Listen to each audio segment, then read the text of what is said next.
Olá e bem-vindos. O nosso ponto de partida hoje é um daqueles eventos que, assim, parecem até roteiros de filme. A Polícia Federal faz uma operação, entra no apartamento de um deputado federal, o Sóstenes Cavalcante, e encontra, dentro de um armário, R$ 430 mil, em dinheiro vivo, guardado em sacos plásticos. A operação foi batizada de Galho Fraco. E para a gente entender esse caso, temos um material bem diverso, né? De um lado, uma fonte que viralizou na internet, um vídeo do canal Bizarrices da Bíblia, e ele analisa o episódio com uma dose, assim, cavalar de sarcasmo, de indignação. Do outro lado, a gente tem as notas oficiais da defesa do deputado, que saíram na grande imprensa. A abordagem aí é bem mais sóbria, mais legalista e, claro, tem a cobertura mais factual dos portais de notícias sobre a investigação da PF em si. Exato. Então, a nossa missão hoje é navegar por esses pontos de vista tão diferentes. Eles contam histórias quase opostas sobre o mesmo fato, né? Vamos tentar separar o que é factual, o que é narrativa e o que cada lado está de fato argumentando. A ideia é entender não só o caso, mas as batalhas de interpretação que ele gerou. Ok, vamos começar pelos fatos da Operação Galho Fraco. A cobertura jornalística mais direta nos conta que a PF chegou no flat do deputado em Brasília. Isso era parte de uma investigação maior. E lá encontraram essa quantia. É nesse ponto que o vídeo do Bizarrices da Bíblia entra com tudo. Eles destacam o que veem como a ironia suprema da situação. Que seria? Um político conhecido por presidir comissões de moral e bons costumes, Pego com quase R$ 500 mil em espécie no armário.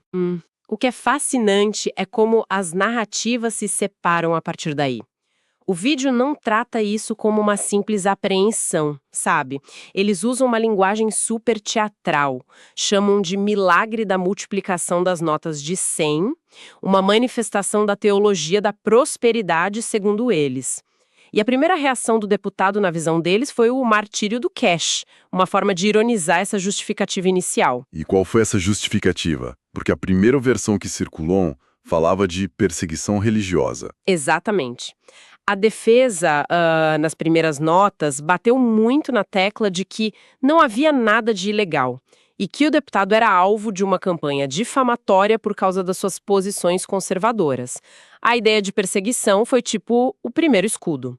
Enquanto isso, nos bastidores da investigação, a imprensa noticiava que a suspeita da PF, que deu origem à operação, era de um possível esquema com locadoras de veículos. Espera, vamos conectar isso. A PF suspeitava de um esquema de desvio de dinheiro público. E o vídeo do Bizarrices deu um apelido para isso, certo? Isso. Batizaram a suspeita de milagre do Corolla. A tese, segundo o que a fonte descreve da investigação, seria de que dinheiro público para aluguel de carros era superfaturado e uma parte desse dinheiro voltava como propina em dinheiro vivo. O vídeo usa até uma metáfora religiosa para isso, falando na transubstanciação do diesel em dividendo. É uma forma de ridicularizar a situação, mas que se baseia na linha de investigação que estava sendo noticiada na época. E a defesa também usou uma frase que o vídeo explorou bastante, algo como: quem quer esconder corrupção, não guarda em casa. Isso soa quase como uma confissão atrapalhada, né? É uma linha de defesa arriscadíssima. Aposta no que a gente poderia chamar de lógica do absurdo. Seria tão óbvio que ninguém corrupto faria. Para os críticos, é um argumento que beira o cinismo. Já para a defesa, é uma tentativa de dizer que a transparência, ainda que estranha, era um sinal de inocência. Mas essa justificativa inicial de perseguição logo precisou ser complementada por algo mais concreto. E é aí que a história do imóvel entra em cena. Diante da repercussão, a defesa apresenta uma explicação mais robusta para a origem do dinheiro. A venda de um imóvel em Minas Gerais com o pagamento feito inteiramente em dinheiro vivo. A descrição da cena, pelo menos na versão do Bizarrices da Bíblia, é quase cinematográfica, algo saído de um filme do Tarantino, com o comprador chegando com uma sacola de dinheiro. E como era de se esperar, a nota oficial dos advogados é bem mais burocrática, menos emocionante. Eles afirmam que a transação foi legítima, que o pagamento em espécie, embora incomum para valores tão altos, não é por si só ilegal no Brasil E, o que é crucial, que existiria um contrato de compra e venda para comprovar a transação. A defesa tenta mover a discussão do campo da moralidade para o campo estritamente legal, entende? Mas é nesse momento que a coisa aperta de verdade, não é? Porque os críticos encontraram o que parece ser uma contradição fundamental nos documentos oficiais. Sem dúvida. Este é o ponto nevrálgico do caso. O vídeo e diversas reportagens focaram num detalhe demolidor.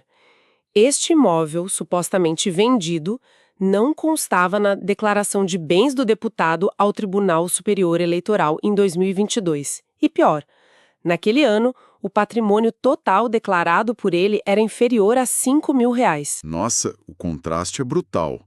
Como alguém com patrimônio declarado de menos de R$ 5.000, de repente tem um imóvel para vender por quase R$ 500.000. O vídeo do Bizarrices trata isso com um sarcasmo pesado, chamado de milagre de canonização financeira. Como a defesa explica essa discrepância? Essa é a principal arma da acusação, digamos assim. O salto patrimonial parece, à primeira vista, inexplicável. A defesa veio a público dizer que a não declaração do imóvel foi um erro contábil, uma falha na prestação de contas que, segundo eles, já estaria em processo de retificação junto à Receita Federal. Eles tentam enquadrar o problema como uma questão administrativa, burocrática. Já os críticos veem isso como a prova de que a história da venda do imóvel foi fabricada às pressas para justificar um dinheiro de origem ilícita. Então temos uma batalha de narrativas. De um lado, um erro administrativo. Do outro, a peça que desmonta todo o álibi. E ainda tem aquele detalhe do dinheiro estar etiquetado e lacrado. O vídeo debocha disso, como se a organização do dinheiro fosse uma prova de legalidade. Eles chamam de selo de qualidade da propina. Do ponto de vista da defesa, apresentar o dinheiro como organizado seria uma tentativa de demonstrar que não era algo escondido às pressas, mas sim algo guardado de forma metódica, aguardando um destino, como um depósito ou um novo investimento. É uma tentativa de construir uma imagem de controle, de transparência. Para a PF e para os críticos, claro, a forma como o dinheiro está embalado não muda absolutamente nada sobre a sua potencial origem. Propina bem organizada ainda é propina. A história tem ainda outra camada, que envolve o motorista do deputado, que teria movimentações financeiras milionárias. Como isso entra na discussão? Isso é uma linha lateral que o vídeo explora para reforçar a ideia de um ambiente com muito dinheiro circulando de forma pouco usual. A fonte alega que o deputado usa o sucesso financeiro do seu motorista quase como uma prova de que não há nada de errado no seu entorno. A lógica apresentada pelos críticos é: vejam, meu funcionário é rico, então não é estranho eu ter muito dinheiro em casa. É uma lógica que, para eles, desafia o bom senso e só reforça as suspeitas. Depois de analisar todas essas supostas inconsistências na história do imóvel, a fonte mais crítica não para por aí.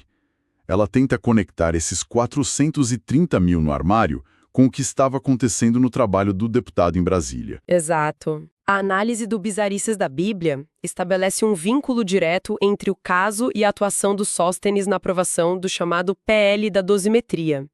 É importante entender o que é esse projeto. Ele busca, em linhas gerais, revisar a metodologia de cálculo das penas, a dosimetria, para os condenados pelos ataques de 8 de janeiro. A justificativa oficial é que as sentenças foram desproporcionais e que é preciso um critério mais justo. E qual é a conexão que os críticos fazem?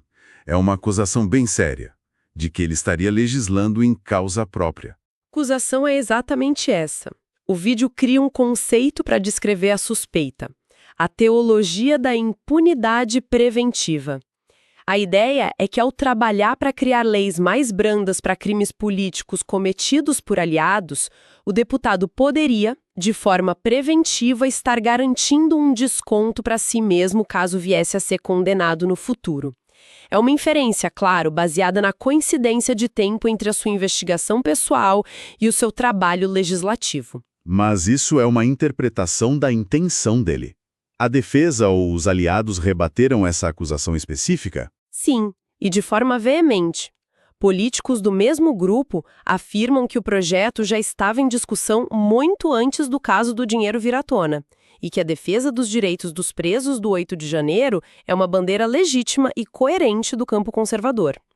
Eles acusam os opositores de criarem uma narrativa fantasiosa e oportunista para ligar duas coisas que, segundo eles, não têm qualquer relação. É, de novo, a tese da perseguição política. E é nesse ponto que a crítica se aprofunda e mira na questão da hipocrisia, comparando essa busca por misericórdia para o lado dele com a postura rígida em outras pautas. O clímax do argumento crítico. Eles contrastam a defesa de penas mais brandas para os aliados políticos com a autoria do Sóstenes do chamado PL do aborto, um projeto extremamente rigoroso que, em sua redação original, propunha penas para vítimas de estupro que realizassem o procedimento após 22 semanas, penas que poderiam ser maiores do que as dos próprios estupradores. A comparação é muito forte. Sim, porque ela cristaliza a acusação de duplo padrão. O argumento é, para a sociedade, especialmente em pautas de costumes, um rigor moral implacável, a lei como um chicote. Para o próprio grupo político e para si mesmo, a busca por flexibilidade, por perdão, por brechas na lei. A conclusão da fonte crítica é que, para o deputado, a lei é um lençol de seda para ele e seus amigos. É uma acusação de que a moralidade pregada no púlpito político não se aplica quando os interesses pessoais ou do grupo estão em jogo. Chegando ao fechamento, como as diferentes narrativas tentam concluir essa história? Houve alguma outra justificativa para o dinheiro não estar no banco? Sim, em uma entrevista, o deputado teria dito que foi um lapso não ter depositado os R$430 mil. Uma explicação que, obviamente, foi recebida com muito deboche pelos críticos. O Bizarrices da Bíblia não perdeu a chance e apelidou a prática de uma nova modalidade de investimento, o tesouro direto do closet. E aqui, no final, as duas narrativas se consolidam. De um lado, a visão crítica. Ela apresenta o caso de Sóstenes Cavalcante não como um incidente isolado, mas como um sintoma da perversa mistura entre religião e política. O argumento é que discursos morais são usados como cortina de fumaça para um projeto de poder que busca privilégios e impunidade. Eles apontam o silêncio de muitas lideranças evangélicas sobre o caso como prova de um corporativismo que se sobrepõe à ética. E a outra narrativa, qual é a conclusão da defesa? Do outro lado, a narrativa é a de um político conservador, defensor da família, dos bons costumes, sendo alvo de uma caça às bruxas, pela imprensa, pelo judiciário e por opositores de esquerda. Eles argumentam que um erro administrativo, que foi a não declaração do imóvel, e uma prática comercial em comum, o pagamento em espécie, estão sendo distorcidos e ampliados para criar um escândalo e destruir a reputação de um adversário político incômodo. Para eles, o alvo não é o Sóstenes, mas sim tudo o que ele representa. Uau! Então, recapitulando, nós passamos pela operação da PF, mergulhamos na sátira ácida do vídeo do Bizarrices da Bíblia, analisamos as justificativas formais e as defesas legais, apontamos as contradições nos documentos e, por fim, vimos como tudo isso se encaixa numa batalha de narrativas políticas muito maior. Exato. Isso nos deixa com uma reflexão provocativa. O caso todo gira em torno de um choque entre duas visões. De um lado, a visão legalista, que diz que o dinheiro em si não prova um crime e que todos são inocentes até que se prove o contrário. Do outro, uma visão de ética política. Ela argumenta que para uma figura pública que construiu toda a sua carreira e identidade sobre uma plataforma de moralidade estrita, a mera aparência de impropriedade, a simples existência de R$430 mil em espécie no armário, já causam um dano irreparável à sua legitimidade. A questão que fica para a gente refletir é, na avaliação de um representante político, o que deve pesar mais? A letra fria da lei ou a coerência entre o que se prega no palanque e o que se pratica no privado?